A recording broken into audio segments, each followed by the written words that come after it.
Bab ke-51, foto di ponsel. Sandi membawa Aulia ke rumah sakit.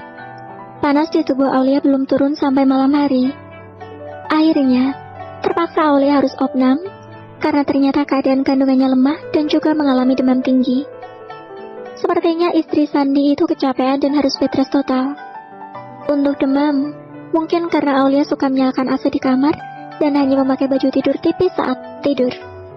Aulia merasa gerah dan Sandi tidak bisa untuk tidak menuruti keinginan istrinya itu. Aulia, bagaimana keadaanmu? Sapa seorang dokter wanita yang sudah Aulia kenal. Dokter Fitri ya? Sebenarnya sejak tadi saya ingin bertanya kepada Anda, kenapa bisa bekerja di rumah sakit ini? Aulia menjawab dengan sebuah pertanyaan. Dokter berhijab itu tersenyum. Aku minta pindah tugas di sini. Kebetulan direktur utama rumah sakit ini adalah ayahku.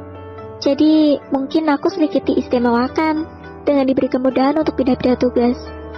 Jawab dokter Fitria terkekeh. Wah, ternyata dokter adalah putri dari pemilik rumah sakit ini. Ternyata dokter Fitria orang hebat, ucap Aulia. Semua yang berprofesi sebagai dokter menurutku hebat. Tapi apalah artinya kita bisa menyembuhkan penyakit, tapi tidak bisa menyembuhkan penyakitnya sendiri, ucap dokter Fitria sendu. Aulia sedikit terkejut dengan ucapan dokter Fitria. Apa maksudnya, dok?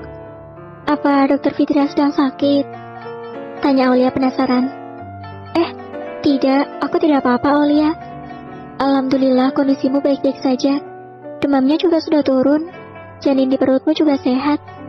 Jawab dokter tersebut mengalihkan pertanyaan dari Aulia. Iya dok, terima kasih banyak. Sama-sama, jawab dokter Fitria. Kemudian merapikan barang-barangnya. Aulia menatap dokter cantik itu dengan tatapan yang tidak biasa. Sepertinya Aulia bingung dengan ucapan dokter Fitria mengenai masalah penyakit yang diucapkan tadi. Apa dokter Fitria mempunyai masalah sehingga harus memilih pindah tugas ke Jakarta? Batin Aulia. Apa dokter Adam masih di Jogja?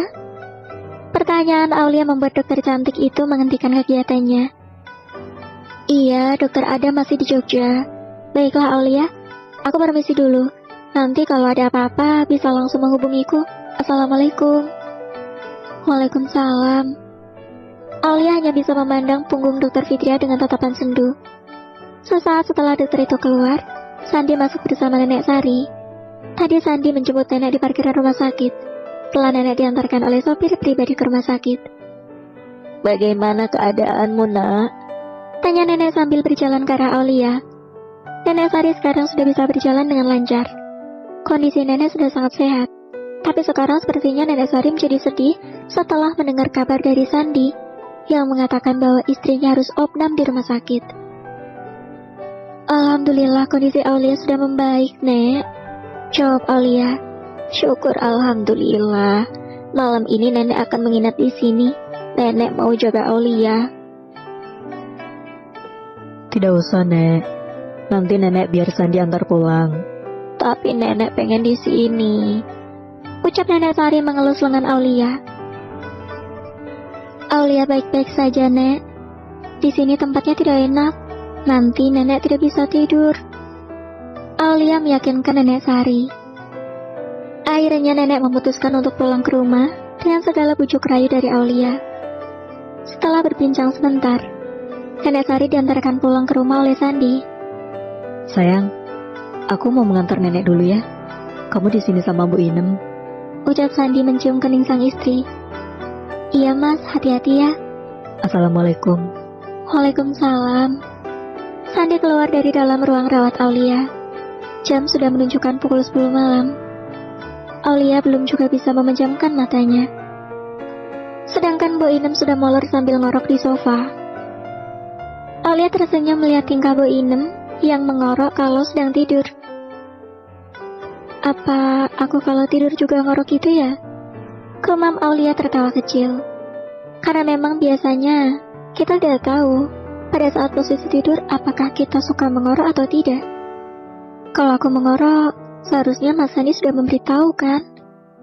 Aulia menggelengkan kepalanya, bermonolog pada dirinya sendiri. Sandi belum kembali ke rumah sakit, tetapi pria itu mengatakan sudah on the way menuju ke rumah sakit. Aulia menatap langit-langit, berusaha memejamkan matanya agar bisa cepat masuk ke dalam alam mimpi. Tiba-tiba ada sebuah panggilan masuk di ponselnya. Aulia segera membuka kunci layar dan melihat Meisha sedang menelpon. Assalamualaikum. Ada apa, Mei, malam-malam menelpon? Gawat, Aulia, ini tentang Sandi. Mas Sandi, memangnya kenapa? Aku lagi buntuti Roni sama sahabatku yang seorang gangster. Ingin mencari bukti untuk Feby agar dia bisa lepas dari jerat pria brengsek itu. Tapi aku lihat dia bertemu dengan Sandi di pinggir jalan. Entah apa yang mereka obrolkan, tetapi Sandi terlihat marah dan memukuli Roni. Tapi dari mobil Roni keluar 2 orang dan langsung mengeroyok Sandi. Astagfirullah. Lalu sekarang di mana Mas Sandi, Mei? Tadinya temanku mau bantu Sandi dan turun dari mobil. Tapi sepertinya kita terlambat karena Roni berhasil membawa Sandi pergi dari tempat itu. Kami berusaha membuntuti mobil Roni, tapi nggak kekejar. Tidak mungkin. Tangan Aulia bergetar. Lihat, sekarang kamu ada di mana? Di rumah sakit Permata Husada. Jawab Aulia lemah. Dia takut terjadi apa-apa dengan suaminya. Sebenarnya apa yang dilakukan ketemu sama Roni? Kenapa tidak langsung ke rumah sakit saja? Aulia sangat kesal dan ingin marah. Karena menurutnya, ujian dalam hidupnya ini benar-benar rumit. Kenapa di usia pernikahannya yang memasuki bulan kelima ini sungguh banyak cobaan dan ujian yang menerpa bahtera rumah tangganya? Ting. Terdengar bunyi notifikasi pesan masuk. Aulia melihat nomor yang tidak terdaftar di kontaknya mengirim sebuah pesan gambar. Astagfirullahaladzim. Aulia mengelus dadanya melihat foto yang baru saja dikirim oleh nomor yang tidak dikenal. Kali ini Aulia menjepit pipinya dengan sangat keras. Au, ternyata kali ini bukan mimpi. Ini nyata, dan Mas Sandi dalam keadaan bahaya. Aulia memberikan foto yang dikirim ke nomor barusan, dikirim kembali ke nomornya Meisha.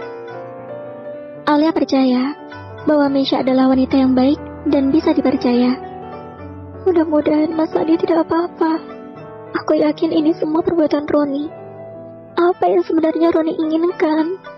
Kenapa dia tidak cukup menyakiti Renata dan juga Feby?